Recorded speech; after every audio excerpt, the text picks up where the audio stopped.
With us now, Democratic Congressman Gabe Amo of Rhode Island, and he is a member of the Foreign Affairs and Budget Committee, so we have the right person for the job today. Congressman, have you seen the video, and what do we know about what really happened here? Well, first off, thanks for having me.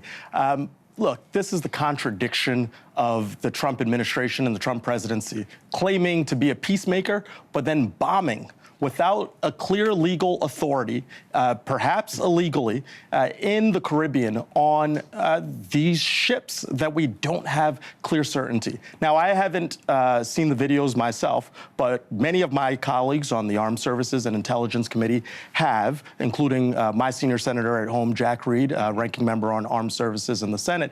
And so what we need is transparency.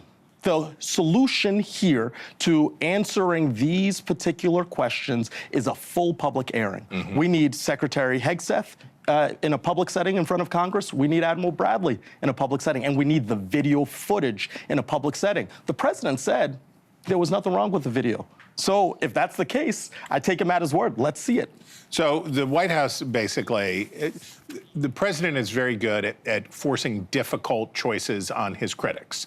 And so the message is, you're for drug smugglers, right? If somebody says that you're concerned about international law and the rules of war and these things in this case, that he forces Democrats in a choice between, are you taking the side of drug smugglers or are you taking the side of Donald Trump? How do you? Well, that's preposterous. Right. For Donald Trump, the question is always, am I breaking the law in public or am I breaking the law behind the scenes? That is what I'm forcing upon him.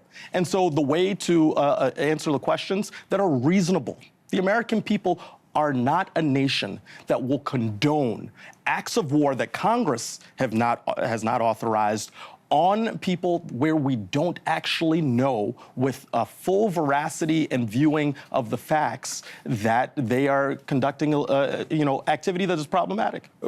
How real, though, do you think the Republican upset is here? Like, we're hearing stuff off the record and on background and a lot of agitation.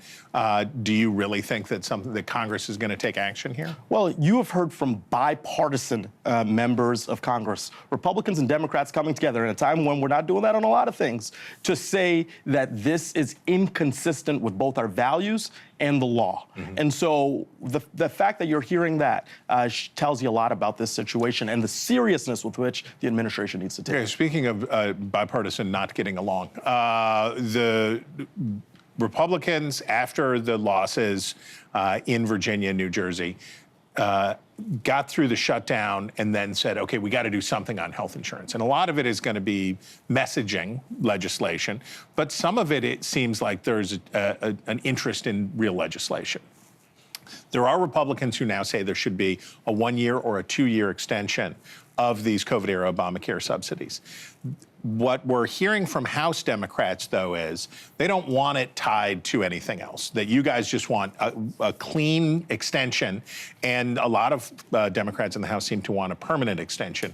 Where are you, and how willing you are to deal with Obamacare extension? Well, after 15 years of trying to gut the Affordable Care Act, I welcome Republicans to the conversation. No more concepts of a plan. We need a plan. Now, there's a very short line here.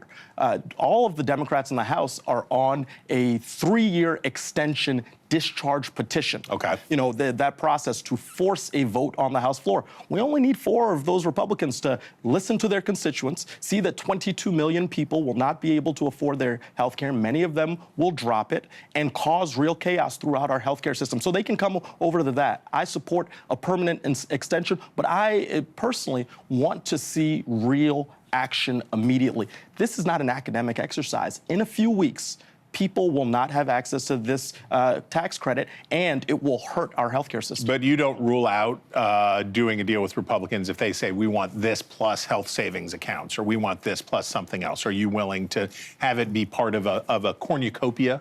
Well, look, one of my phrases in politics is make the main thing the main thing.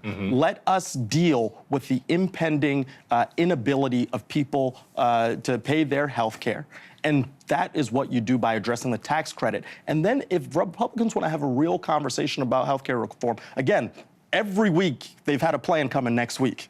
So let this be the week that they actually have a plan, but let's deal with those tax credits now. We're going to have a government shutdown next month? I hope not. But again, Republicans keep forcing false choices onto our government and, by extension, onto the people we work for. They chose a shutdown instead of dealing with the healthcare crisis that they've magically decided to find solutions to. Let us extend these ACA tax credits, lower costs, save healthcare, fight for our constituents.